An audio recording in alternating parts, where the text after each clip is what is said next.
주님, 저희 눈에 보이는 것이 없을지라도 저희는 눈에 보이는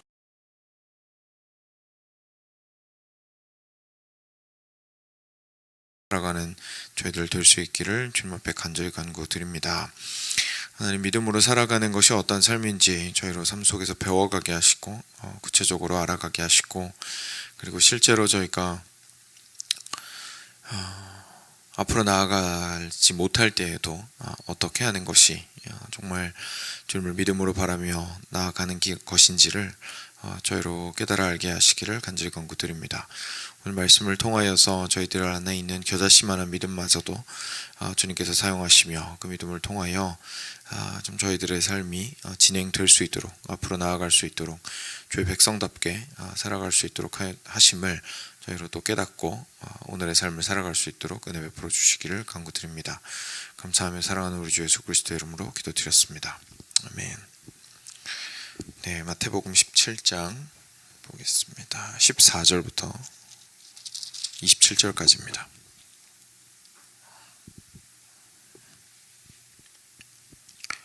마태복음 17장 14절부터 27절.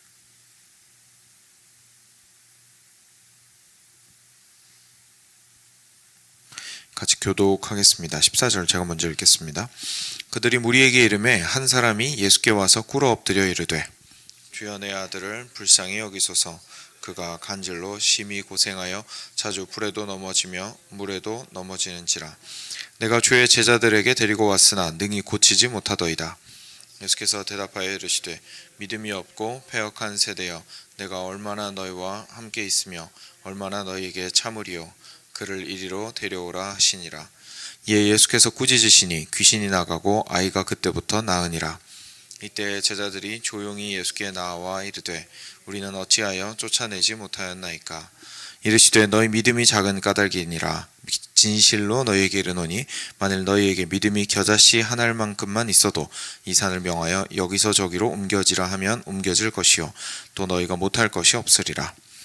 갈릴리에 모인 예수께서 제자들에게 이르시되, 인자가 장차 사람들의 손에 넘겨져 죽임을 당하고 제3일에 살아나리라 하시니 제자들이 매우 근심하더라. 가버나움에 이르니 반세계를 받는 자들이 베드로에게 나와 이르되, 너의 선생은 반세계를 내지 아니하느냐. 이르되, 내신다 하고 집에 들어가니 예수께서 먼저 이르시되, 시몬아, 내 생각은 어떠하냐. 세상 임금들이 누구에게 관세와 국세를 받느냐, 자기 아들에게냐 타인에게냐. 베드로가 이르되, 타인에게니이다. 예수께서 이르시되, 그렇다면 아들들은 세를 면하리라. 같이 읽겠습니다. 그러나 우리가 그들이 실족하지 않게 하기 위하여 내가 바다에 가서 낚시를 던져 먼저 오르는 고기를 가져 입을 열면 돈 한 세겔을 얻을 것이니 가져다가 나와 너를 위하여 주라 하시니라. 아멘. 어제는 예수님께서 산에서 변화되시는 모습, 그 신성이 인성 밖으로 드러나게 되시는 놀라운 사건들을 제가 좀 같이 보았습니다. 그 산에서 그 놀라운 일을 베드로와 야고보와 요한이 함께 목격한 이후에 오늘 말씀으로 이제 이어지게 됩니다. 그래서 그들이 무리에게 이름에 다시 산 밑으로 내려와서 같이 다른 제자들이랑 합류를 하였습니다. 근데 그때에 어떤 사람이 예수님한테 와서 꿇어 엎드려서 소리칩니다. 주여, 내 아들을 불쌍히 여기소서. 그가 간질로 심히 고생하여 불에도 넘어지고 물에도 넘어집니다. 그래서 저희가 보통 간질이라고 하면 이렇게 갑작스럽게 발작이 일어나는 거잖아요. 근데 여기서는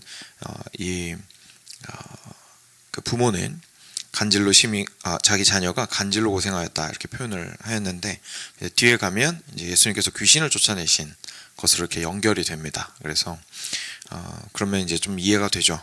자주 불에도 넘어지며 물에도 넘어지는지라. 그냥 이제 갑작스럽게 발작이 일어나서 자기 몸을 다치게 하는 경우들이 있잖아요. 그래서 근데 그것이 실제로 귀신이 들려서 이런 더 위험한 일들이 많이 발생을 하고 있는 상황이었던 것 같습니다. 근데 문제가 뭐였냐면 16절에 내가 주의 제자들에게 데리고 왔으나 능히 고치지 못하더이다. 그래서 간질이 있는 자녀에 대해서 제자들이 어떻게 할 수가 없는 상황이었다는 거죠. 예수께서 이번에 제자들을 향해서 말씀하십니다. 믿음이 없고 패역한 세대여, 내가 얼마나 너희와 함께 있으며 얼마나 너희에게 참으리요, 그를 이리로 데려오라 하시니, 그래서 예수님께서 제자들에게 믿음이 없다 그리고 패역하다 이제 이렇게 말씀을 하시죠. 조금 이따 다시 돌아와서 이 부분 다시 보겠습니다. 근데 이번에는 예수님께서는 꾸짖으시니까 귀신들이 나갔습니다. 그리고 아이가 그때부터 바로 낫게 되었습니다. 제자들이 궁금하죠. 그래서 예수님한테 와서 일단 혼은 났지만 그래서 너무 궁금하니까 와서 물어봅니다. 예수님, 저희는 어떻게 쫓아내지 못했습니까? 왜 저희는 할 수 없었습니까? 그랬더니 예수님이 20절에 이렇게 말씀하십니다. 너희 믿음이 작기 때문이다. 진실로 너희에게 이르노니 만일 너희에게 믿음이 겨자씨 한 알만큼만 있어도 이 산을 명하여 여기서 저기로 옮겨지라 하면 옮겨질 것이요 또 너희가 못할 것이 없으리라 라고 얘기하십니다.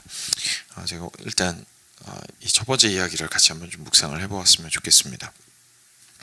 지금 방금까지 다른 제자들은 사실 모르겠지만 적어도 베드로와 야고보와 요한은 예수님께서 진짜 하나님의 아들이라는 사실을 확인을 눈으로 하고 왔습니다. 그리고 귀로도 하고 왔습니다. 하늘에서 음성이 들렸죠. 이는 내 사랑하는 아들이고 내가 기뻐하는 자다.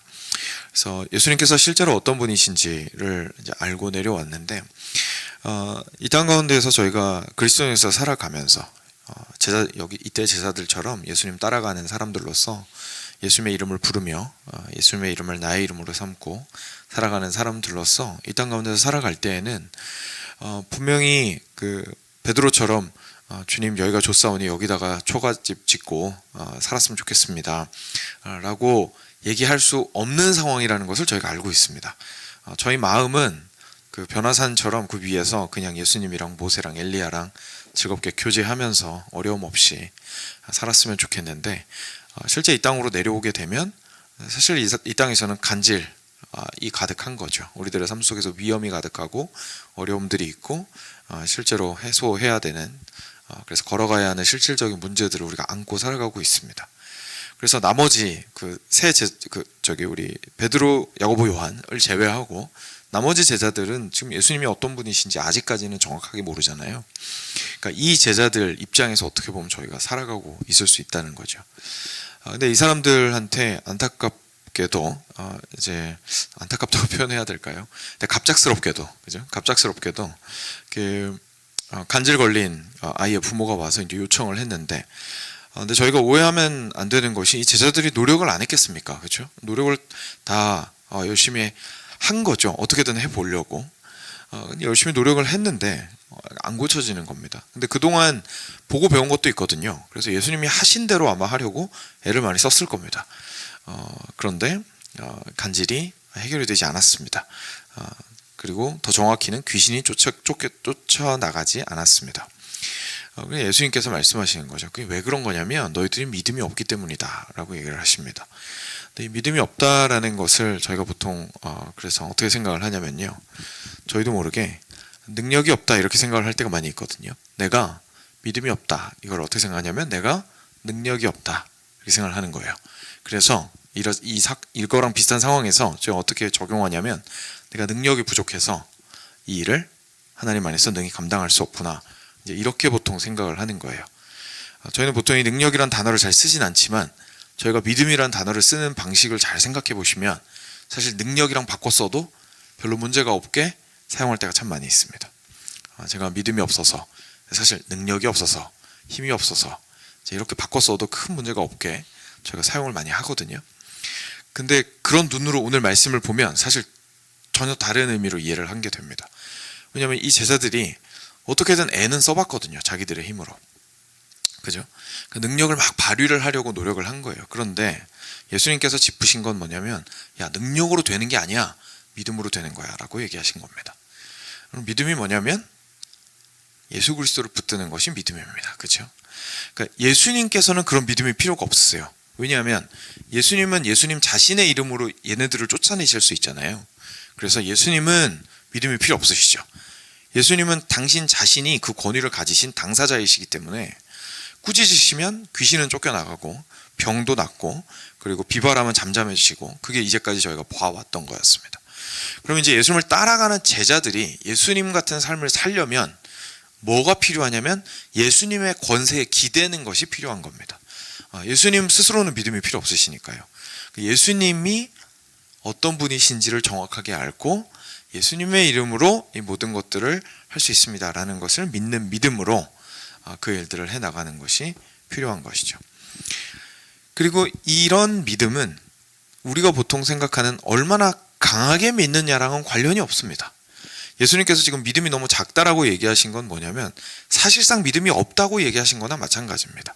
왜냐하면 되게 재밌는 것이 너희가 믿음이 적기 때문이라 라고 하신 다음에 그 다음에 비유로 드실 때 믿음의 사이즈를 뭘로 드셨습니까?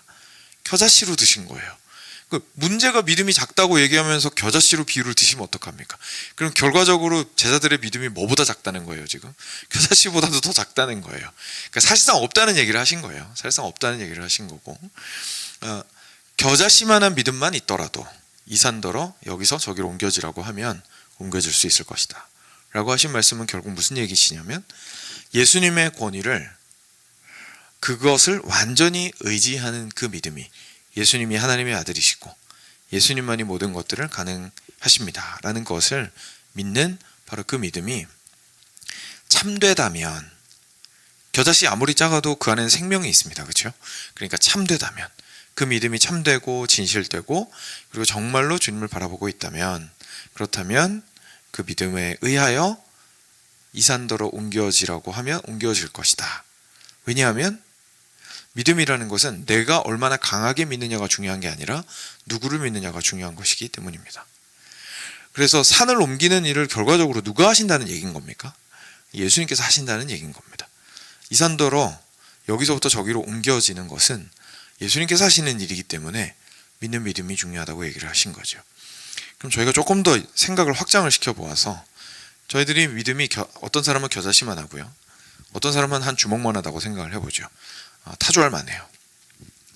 근데 그런 믿음의 크기라는 것이 옆에서 우리가 봤을 때 얼마나 강하고 열정적이고 그리고 끈질기고 끝까지 가느냐, 이런 걸 가지고 이제 저희가 사이즈 크기로 한번 상상을 해본다면 저희가 봤을 때 굉장히 믿음이 큰 사람이 있고 정말 작은 사람이 있거든요. 근데 그 두 사람이 같이 기도를 했다고 생각을 해보죠. 이산더러 여기 있는 산이 저쪽으로 옮겨지라고 기도를 했어요. 여러분, 근데 믿음이 타조할 만한 사람이, 믿음이 겨자씨만한 사람보다 도대체 뭘 더 잘해서 그 거대한 산을 여기서 여기로 옮길 수가 있겠습니까? 그러니까 내 믿음이 아무리 커도 그 일은 그 사람한테 불가능한 일입니다. 그렇죠? 그러니까 사람이 아무리 믿음이 커도요, 이산더러 여기서부터 저기로 옮겨지라고 얘기하는 건 불가능한 일입니다. 근데 예수님께서 그래서 말씀하시는 거죠. 믿음 사이즈가 중요한 게 아니야. 그렇죠? 어차피 너희들이 할 수 없는 일이야. 그 일을 하는 존재는 결국은 나인데, 결국 너희가 그 일에 동참하기 위해서는 아무리 작은 믿음이어도 좋으니까 참된 마음으로 나를 바라보면 된단다라고 얘기하시는 겁니다. 사랑하는 여러분, 저희 삶 가운데에서 정말로 많은 적용이 됩니다. 저희들은 보통 주님 제가 믿음 없음을 용서하소서라고 얘기를 할 때에 사실 대부분의 경우에 믿음의 사이즈를 다른 사람이랑 비교를 하면서 스스로를 좀 책망할 때가 많이 있습니다. 근데 그게 아니라 저희들이 정말로 진지하게 구해야 하는 저희의 믿음은 주님, 예수님이 누구신지 저로 올바르게 보게 하여 주십시오 라는 겁니다. 모르긴 몰라도 오늘 기록되어 있진 않지만 베드로와 야고보와 요한은 조금은 다르지 않았을까요? 그냥 보고 왔잖아요. 그렇죠? 보고 왔으니까 그 밑에서 아직까지 영문도 모르고 막 맨땅에 헤딩하는 듯이 힘들어하면서 이 아이를 어떻게든 고쳐보려고 애쓰고 있었던 다른 동료 제자들과는 마음가짐이 좀 다르지 않았을까요? 그죠? 이미 이 사건은 뭐 지나간 뒤니까 그 사람들이 뭘 할 수 있는 건 없었지만 결국 우리한테 중요한 것은 예수님이 누구신지를 정확하게 보는 것이다라는 것을 저희가 깨닫게 됩니다. 근데 저희가 또 하나 충격적으로 좀 보게 되는 것은 이런 제자들을 향해서 예수님께서 처음에 꾸짖으실 때 굉장히 강하게 책망하셨다는 겁니다. 그러니까 이 믿음이 없는 것, 쉽게 말해서 겨자씨만한 믿음이 없는 것, 참된 믿음이 없는 것에 대해서 예수님이 뭐라고 꾸짖으셨냐면 믿음이 없고 패역한 세대라고 꾸짖으십니다. 그러니까 결국 예수님을 보지 못하는 것, 예수님이 누구신지 올바르게 알지 못하는 것은요, 저희 퍼포먼스 문제가 아닌 겁니다. 이게 이산더러 왼쪽에서 오른쪽으로 옮겨지라고 할 수 있는 내가 능력이 있는 사람이냐, 이게 중요한 게 아니고 이것이 실제로는 하나님께 등을 돌리고 하나님께서 멀어지는 사람의 모습이라는 거죠. 예수 그리스도 안에 있다면 주께서 하시는 그 일들이 모두 나의 믿음과 결부되어서 이루어질 수 있을 것입니다 라고 제가 고백하게 된다는 얘기입니다. 여러분, 어떻게 이런 일이 가능할까요? 제가 그래도 조금 한 단계만 더 묵상을 해보죠. 왜냐하면 실제로 여러분, 저희가 산을 옮기신 분 혹시 있으십니까? 없습니다, 그죠? 실제 산을 옮긴 사람 없잖아요, 저희가. 정말로 산을 옮긴 사람은 중국에 있는 측천무 같이 이렇게 정말로 사람들 수십만 명 동원해가지고 사람의 힘으로 호수를 파고 옆에다가 산을 만들었죠. 그 호수 파낸 흙 쌓아다가 북경 가보신 분들은 아마 보셨을 텐데, 실제로 중국처럼 그렇게 자기 인간의 능력이 있는 사람들은 실제로 산을 옮깁니다. 어마어마한 일이죠. 근데 우리 믿음 있는 사람이 산을 옮긴 적은 없잖아요. 그러니까 예수님께서 이 말씀하신 것이요, 실제 눈에 보이는 커다란 일을 믿음만 있으면 할 수 있다고 얘기하시는 게 아닌 거죠. 예수님 지금 하고 싶으신 이야기가 뭐냐면, 당신께서 하시는 그 일은 아무도 할 수가 없는 거예요. 근데 그것을 온전히 이룰 수 있는 우리 입장에서 할 수 있는 일은 하나밖에 없는데 바로 예수님을 의뢰하는 것이라는 겁니다. 근데 결국 우리가 원하는 게 뭐냐는 거죠. 결국 우리가 원하는 건 뭐냐면요, 사실 기쁨과 행복과 평안입니다.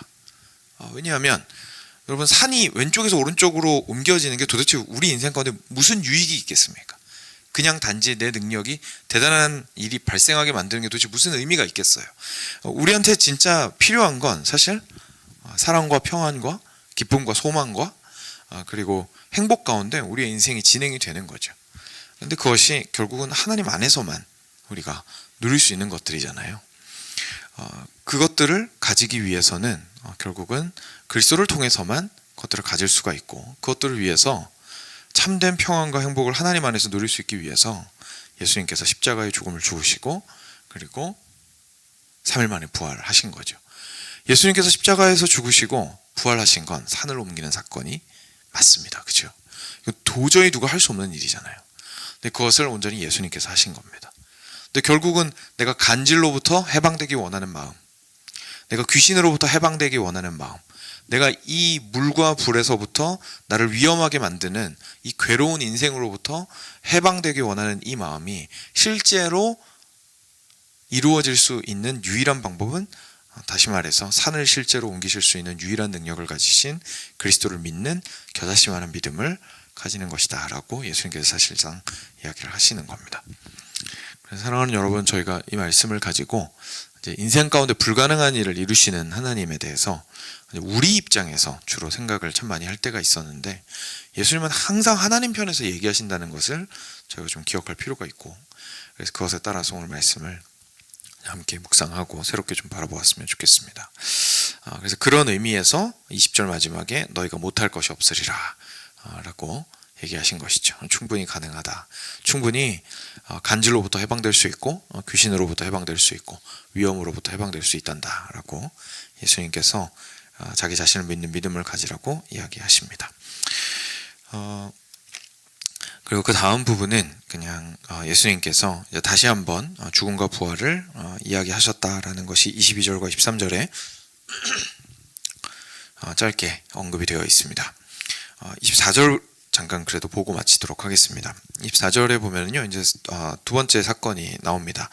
예수님께서 평소에 계속 사역하셨던 가버나움으로 이번에 다시 돌아오셨습니다. 근데 이때 반세겔 받는 사람들이 있었는데요. 이게 반세겔이라는 거는 노동자들의 한 이틀치 그 임금 정도가 됩니다. 근데 이틀치 임금이면 우리식으로 얘기하면 뭐 간단하게 그냥 생각해서 한 200불? 그죠? 뭐 그렇게 생각을 해도 되겠죠. 그래서 막 큰 돈은 아니지만 그렇다고 작은 돈도 아닌 그런 정도의 이제 돈이었을 텐데, 이것을 왜 받았냐면 성전 세금으로 받았습니다. 그러니까 이게 국세가 아니에요. 나라에 바치는 세금이 아니고 성전에 바치는 세금이었습니다. 근데 이때 베드로 베드로에게 이 사람들이 와서, 이 성전 세금 받는 사람들이 와서 예수님은 왜 안 내냐고 얘기한 겁니다. 그래서 예수님께서 베드로한테 이렇게 얘기하신 거죠. 베드로야, 네 생각은 어떠하냐? 세상 임금들이 누구한테 관세와 국세를 받느냐? 아들한테 받니? 타인한테 받니? 참 재미있으면서도 쉬운 질문입니다. 그렇죠? 저희도 보자마자 바로 대답할 수 있죠. 왕권이라면 지금 우리야 이제 대통령 민주주의 시대에 살고 있으니까 모두가 다 세금을 내야 되는 거지만, 왕권이라면 당연히 세금은, 그 가족은 세금 안 냅니다. 그렇죠? 그러니까 왕자는 세금을 내지 않겠죠. 대신에 타인은 세금을 내게 될 겁니다. 그러니까 베드로도 쉽게 대답했습니다. 타인들이 세금을 내죠, 예수님. 대답을 했더니 예수님이 얘기하시죠. 그치, 아들들은 세금 낼 필요 없지. 저희 한 대 얻어맞는 거죠. 성전세잖아요. 달라고 얘기했던 게. 예수님의 아버지가 누구십니까? 하나님이시잖아요. 그럼 예수님이 세금 낼 필요 있습니까? 없습니까? 세금 낼 필요 없죠. 그들이 거기서 요구하고 있는 그 돈에 나는 해당이 안 된단다. 그러니까 결국 지금 무슨 얘기 하시는 거냐면, 내가 하나님의 아들이다 라는 얘기 하신 겁니다. 근데 문제가, 내가 하나님의 아들이라는 사실은 지금 모두가 다 알고 있는 사실이 아니잖아요. 그래서 27절에 그렇지만 우리가 그들을 실족하지 않게 하기 위하여, 그러니까 그 사람들이 그렇게 반세를 받는 게 잘못된 게 아니었단 말이에요.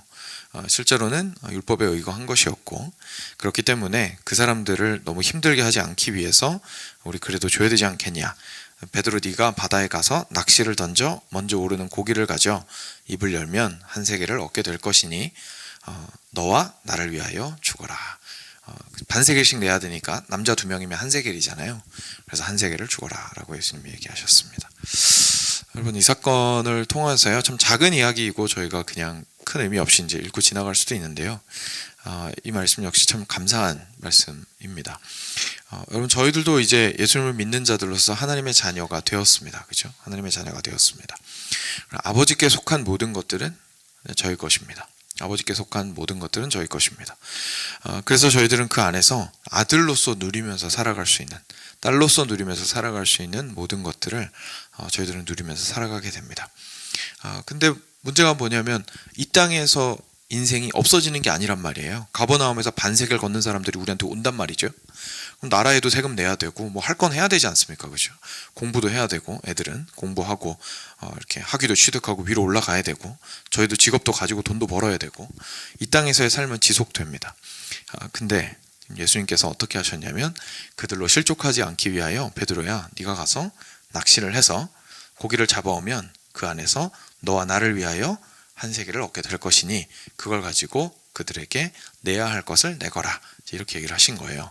그러니까 쉽게 말해서 앞에서 저희가 살펴보았던 오병이어와 칠병이어의 개인 버전이라고 생각을 하시면 됩니다.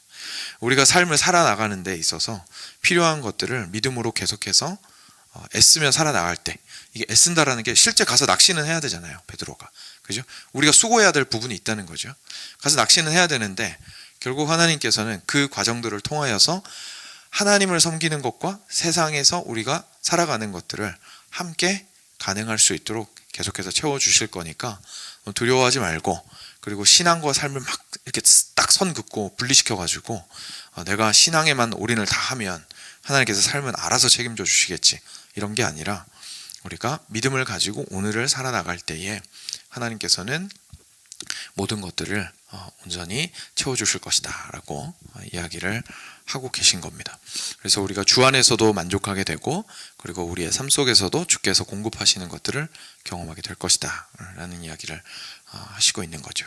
그래서 어떻게 보면 앞서 말씀드린 대로 제일 쉽게 표현하자면 오병이어의 개인 버전이라고 생각을 하시면 되겠습니다.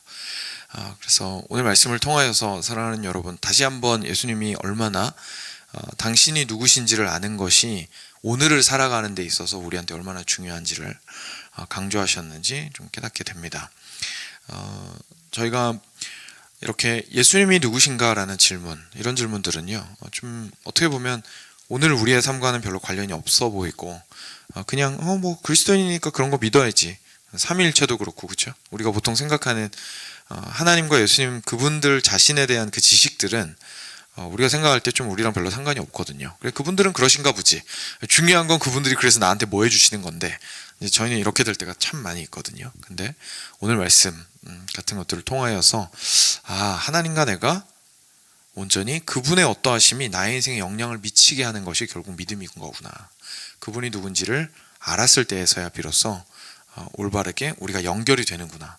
그래서 실제 오늘의 내 작은 삶 속에서도 주님의 은혜를 누리며 살아갈 수 있게 되는 거구나 라는 것을 저희가 좀 기억했으면 좋겠습니다. 그래서 저희가 말씀을 통해서 하나님이 누구신지 알아가고 예수님이 누구신지 알아가고 하는 그 일들이 좀 뜬구름 잡게 느껴지지 않으셨으면 좋겠고, 그것이 정말로 우리의 삶으로 어떻게 좀 내려올 수 있는지를 항상 기도하시면서 묵상하시면서 적용하시면 좋겠습니다. 저희가 시간 함께 겨자씨와 같은 믿음 주신 것을 인하여 감사하고, 저희가 하나님의 자녀라면 그 믿음이 있는 겁니다. 그렇죠? 그래서 그 믿음을 주신 것에 감사하고, 그리고 혹시 오해한 부분들이 있었다면 그것들에 대해서 좀 자백하고 하는 기도 주님께 올려드리도록 하겠습니다. 같이 기도하겠습니다.